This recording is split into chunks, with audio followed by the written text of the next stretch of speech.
এই সরকার আমরা চাই না। আমি রিয়েল লাইফেও অন্যায়ের প্রতিবাদ করব।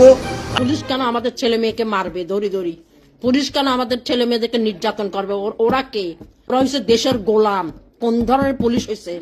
গুন্ডা বাহিনী কোন পুলিশ হয়েছে যে লাত্তি মারি মারি বাইর করেন এই পুলিশদেরকে? ছেলে পানি লাগবে, পানি, ওটা দেখে ভাই আমি 4 দিন খেতে পারি নাই, আমার মরা বাপের কসম।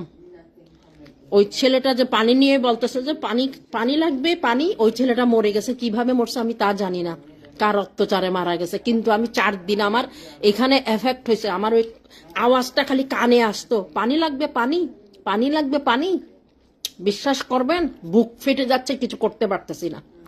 গুমের ভয়ে, মারার ভয়ে, আত্মীয় স্বজনকে তুলে নিয়ে যাবে নাকি, আমার কারণে আত্মীয় স্বজন কোনো যন্ত্রণায় ভুগবে নাকি, এই কারণে অনেক সময় জিপ থাকতাম, অন্যায়কে বলতাম ইয়াস ইয়াস, তাল মিলাবার জন্য, কিন্তু আর নয়। যখন পুরো বাংলাদেশ নেমে আসছে, এখন আমরাও চুপ থাকবো না, আমরাও নেমে যাব, আমরাও প্রতিবাদ করব।